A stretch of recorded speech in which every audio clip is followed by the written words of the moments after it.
Hi there. So this is Delegate Marcia Price, and I have a special friend with me here today. Hi. Sorry, go ahead. I'm Jeremy McPike, State Senator from Prince William, Manassas and Manassas Park. Yes, and last year, Senator McPike started out working on a bill that would help federal workers. So tell us about your bill from last year. Sure. Last year, Senate Bill 1737 provided the first framework where we experienced that long federal shutdown. And we know all across Virginia how many families this really impacted. Absolutely. And so we worked together last year to come up with language that prohibited, essentially provide protections for those federal workers that, and or contractors that are on federal contracts, because there's a lot in Virginia. Absolutely. From being evicted or foreclosed for certain periods. And we all know when you're missed not just one paycheck, but two paychecks. It was several, right? Yeah. I mean, families are really impacted. And when you're living paycheck to paycheck, you miss one, that's a big deal. And so it passed. It had a little trouble initially, even to get out of the Senate last year. We worked a little bit to get over to you guys in the House, which is great, and for your support last year to make sure we had some at least temporary protections in place. And the bill last year, it had a sunset clause, so it ended last September. We wanted to make sure there's at least a window.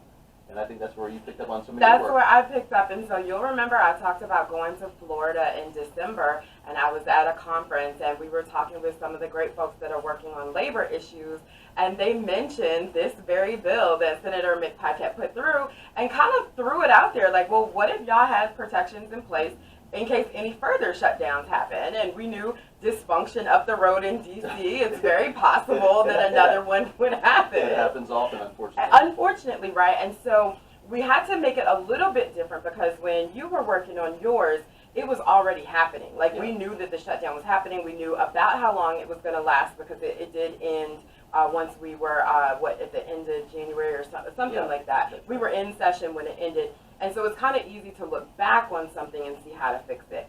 But when you're moving forward and putting it in place, you got to kind of see, oh, well, maybe we need to put a couple of little things on it that kind of rein it in. And so we worked with the realtors, we worked with the bankers, and so basically that's how we got to a furlough has to last at least 14 days in order for folks to be able to use it, and then you can use it up to 90 days after the end of the furlough. And so, and it's just really cool to work with you on this because I know you're up Northern Virginia and I'm Hampton Roads, but it just shows folks that sometimes issues are all across the state. You know, wherever federal workers are, this bill helps, and you started it off. Well, thank you. But well, you, I think, taking the mantle and really taking the charge and lead this year was great because I think it is something that we experience so often that it's time we have this permanently available to help, federal working families, contractors. There's so many intricacies. Businesses are so tied into federal contracts in Hampton Roads, Northern Virginia. The Valley, Southside, everywhere. Yeah, you're right. Yeah, Southside, right. Everywhere. Yeah. So it really is important. So this is something that we were able to work on to help people, and I imagine that's why you got into politics. But I do want to ask, what made you run for Senate?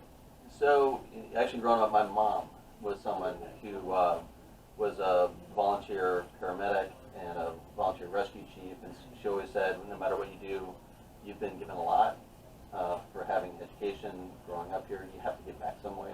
So I volunteered in the fire service and EMS for the last 20 years, and through that experience, seeing families, kids in different contexts, knowing that not everybody grows up in the same place at the same point in time, and there's a lot of challenges both in education, criminal justice, so many things, domestic abuse cases. Unfortunately, you get to see a lot of things over those 2 decades that well, that does now explain why you are always on the right side of issues for EMS and firefighters, and you're a champion for some other measures. So that connects that dot for that. Yeah. And what's something that you're working on this year that you're really proud of? Well, this year, along with Delegate Askew, we have a large couple bills related to lead water testing. This is a part of a bill I passed in 2017, which created the first lead water testing standard for our schools. And since that time, there have been thousands of cases where there's been elevated lead in our schools.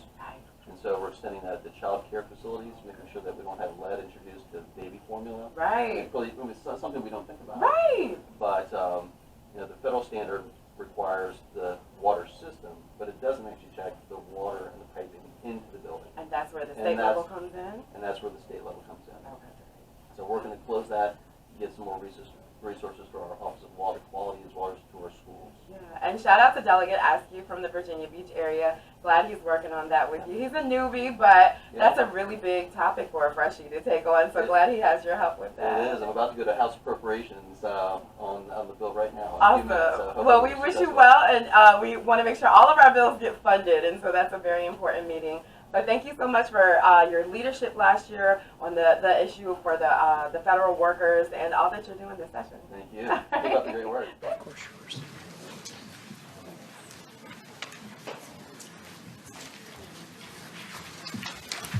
Delegate Price, why don't you tell us what your bill does, or what the problem your bill's trying to solve, and how your bill solves it? That's Sure, Mr. Chairman. In 2019, the House and Senate passed Senate Bill 1737, 99-0 and 32-8, and then we amended it with the emergency clause from the governor, but it expired in September of 2019. So basically, this is for Virginia residents that are federal employees as they are trying to navigate their bills and things during being furloughed.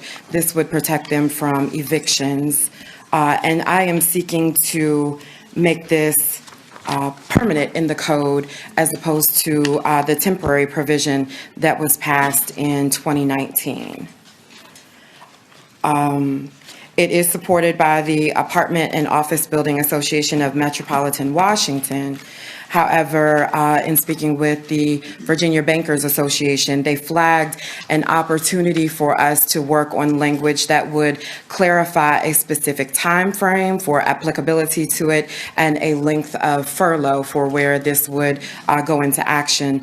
So I would love to have a conversation on this, but at the end of the conversation, if there is agreement on it in concept, I would like to see if we can work on those two issues and then have that language for you in full committee, making sure that everyone had seen it in plenty of time prior to the vote.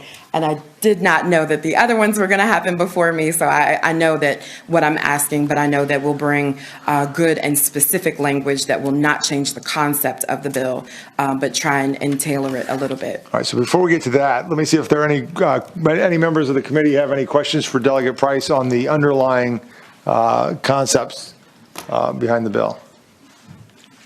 Delegate Wampler. Thank you. Delegate Price, if this bill goes forward and say the federal government was in a position where they weren't operating fully and weren't funding their employees, say for 6 months, would this continually grant the 30-day provision applicability going forward each month until the federal government resumed operations? And that is specifically what one of the pieces that we are going to work out in the language, setting a specific time frame for how it would be implemented. So we had the benefit in 2019 when we passed this of seeing how things were unfolding. And so now becoming permanent in the code, we would be looking forward and not having some of the same the benefit of the same information. And so that's what we would like to talk about and make sure that we put that specific language in it. So this is not intended for if the federal government were to go be furloughed for 2 days, for that to apply, or if it applied for January, February,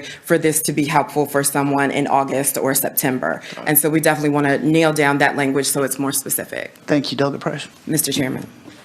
Thank you. So are there other questions from members of the committee? So is there somebody here from the Bankers Association that wouldn't mind speaking to what your concerns are and see if we can't, while we're waiting on some patrons, figure out what we need to do? Yeah, thank you, Mr. Chairman, members of the committee. Matt Bring with Virginia Bankers Association. We appreciate Delegate Price working on this with us on some potential language amendments. As she mentioned, as the patron mentioned, we worked on the bill last year with Senator McPike and got comfortable because we knew what circumstances we were dealing with, and we knew that there was an expiration date on this, on the bill from last session. Now putting it permanently into the code, we want to make sure that, there's some limitation around, as she mentioned, if it's just, a small amount of days that there's a shutdown, That's not going to impact potentially the ability to repay on a loan and the initiation of a foreclosure process to, have that stay, or on the ability to pay your rent and avoid eviction. Similarly, on the back end, as the Patriot mentioned, if it's, shut down for 2 months at the beginning of the year, there's got to be some sort of, timeline and endpoint of which the borrower or the renter can request the stay in eviction or the stay in foreclosure. So I think we can, in the definition of a closure, in the government closure on the beginning of the bill, I think we can amend that to get on the first timeline, and then looking at the different subsections on the rest of it, have some sort of, delineation of a timeline of when the borrower or the renter can request that stay. Okay. So I think, Delegate Price, Delegate Brewer, just before we get folks for and against, I think this is an amendment where I think we need to come probably back to the subcommittee with those numbers and get some consensus here before we take that to the full committee. And so, do you guys have, is there any kind of meeting of the minds on what those timeframes should be, or just that we need timeframes?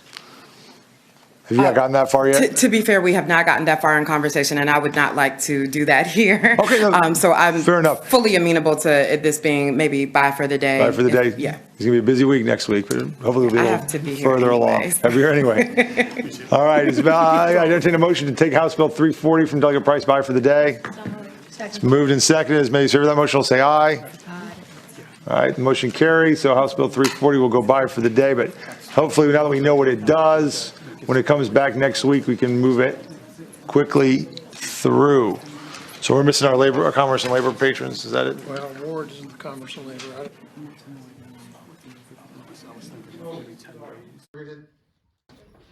Line amendments. All right, the clerk will report the amendments first. Yes, Mr. Chairman, on line 17, after federal government, insert for a period of 14 consecutive days or longer.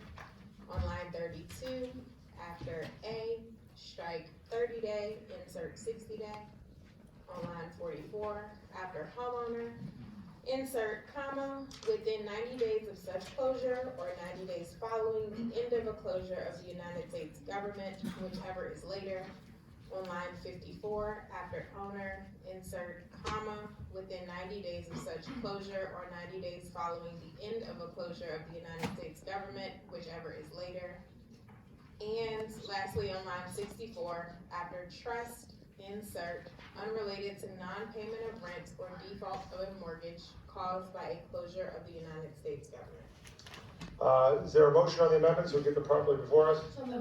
The moved and properly seconded. As many as favor adopting the line amendments as reported by the clerk, say aye. Aye. Those opposed? All right, the motion carries. We've got the bill as amended before us.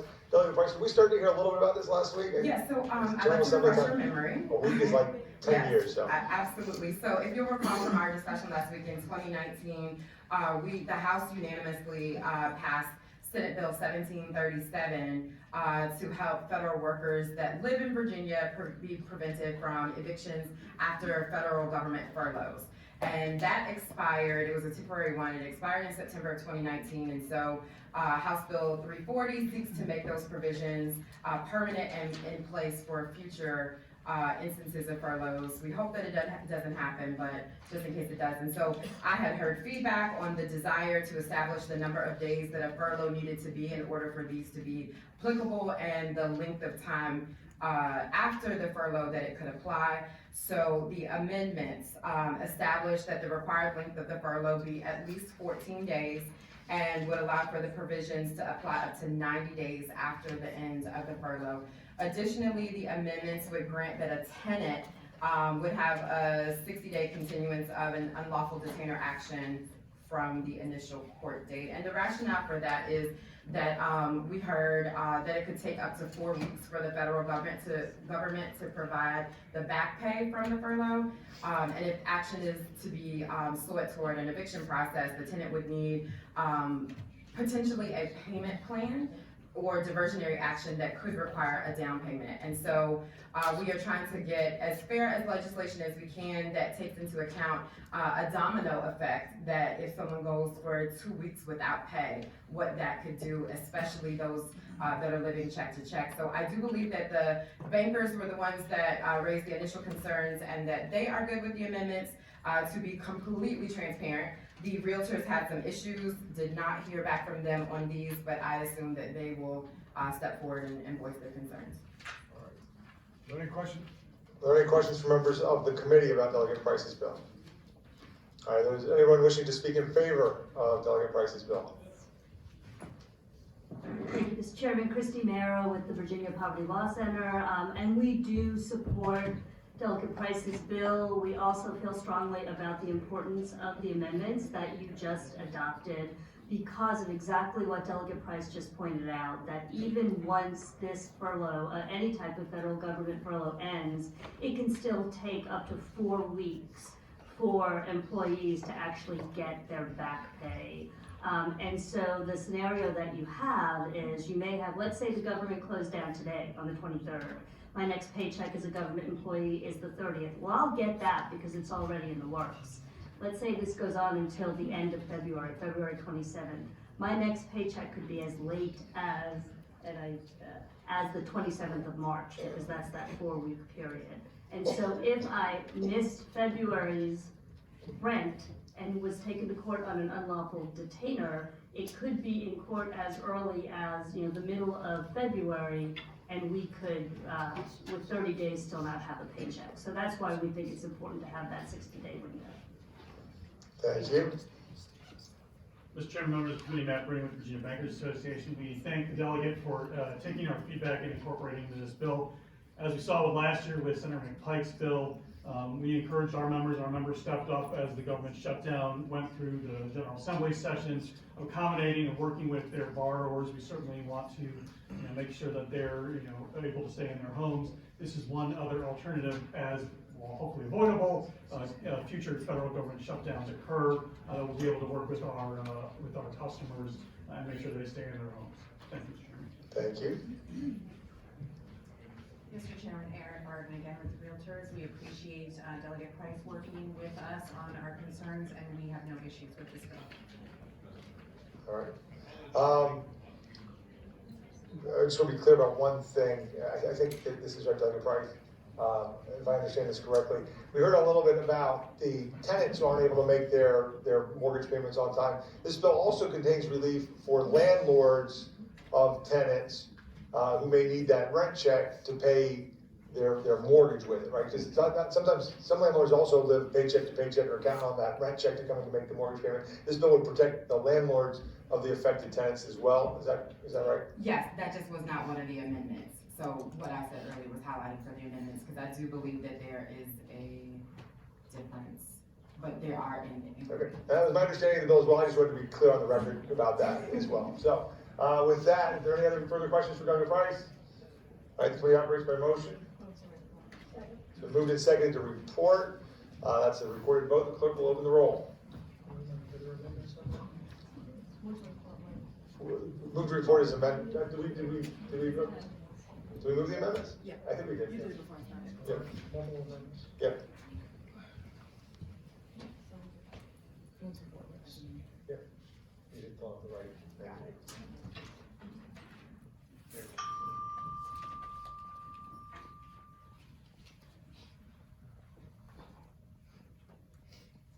Clerk will close the roll. Clerk will close the roll.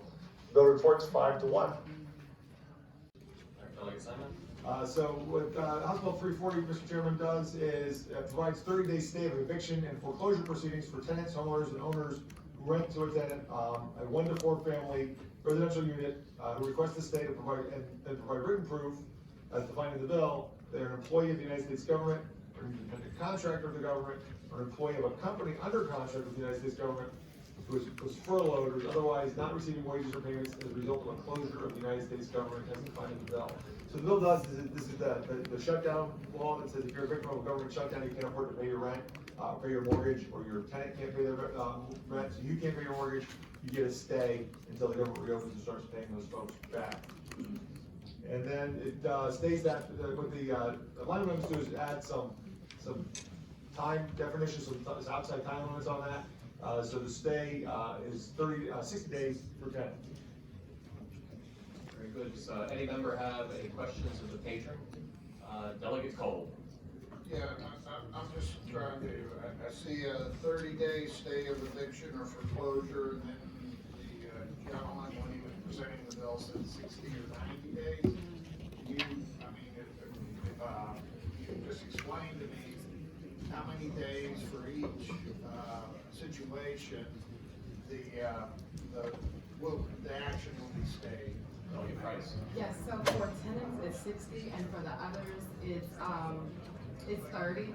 The 90 days is just setting the timeline for the end of the furlough for 90 days that they could use this. So it's not a 90-day stay, it's a 90-day period after the end of the furlough. It's just 30 and 60 for the sake of action. Thank you. Any other questions? Anybody in the audience who didn't have a chance to speak on this subcommittee? Seeing none, clerk open the roll.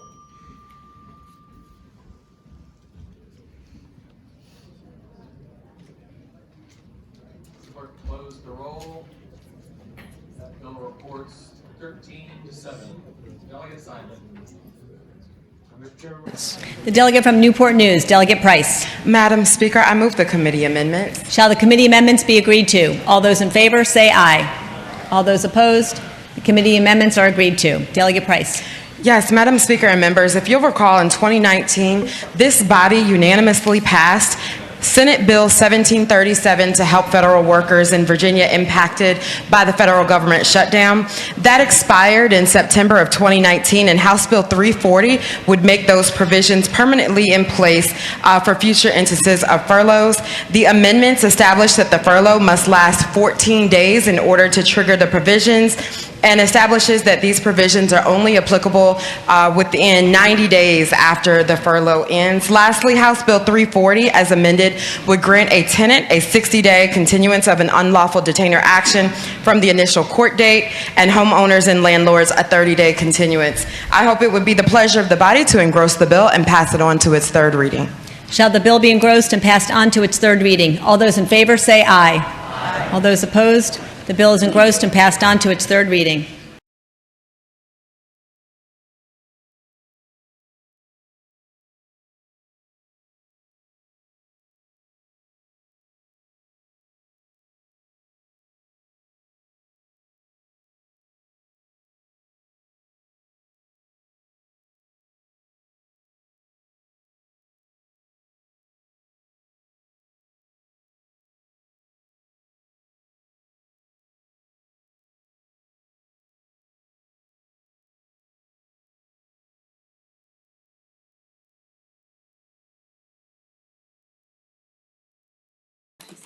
Hello. Hi. Which one would you like to start with? Your choice. Let's start with 340. All right. Okay.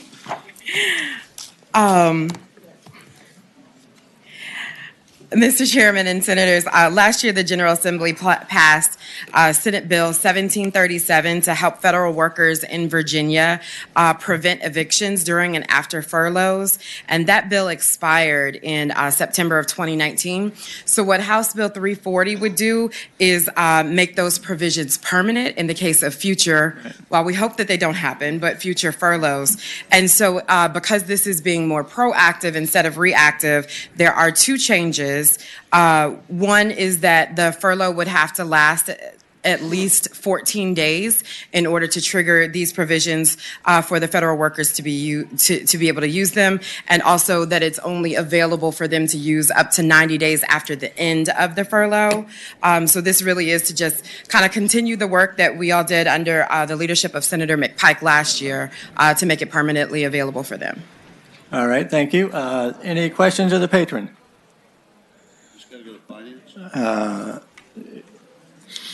No, this one does not have to go to the finance. So, any questions of the patron? Anyone in the public wish to speak in favor of the bill? Yes. Go ahead. Thank you, Mr. Chairman. Christy Merrow with the Virginia Poverty Law Center, and we do support the bill. We thank the delegate for bringing it. Certainly. Anyone else to speak in favor? Anyone in opposition wish to speak in opposition to the bill? All right, we got a motion and a second to report. Any further discussion? All right, we'll vote on the board.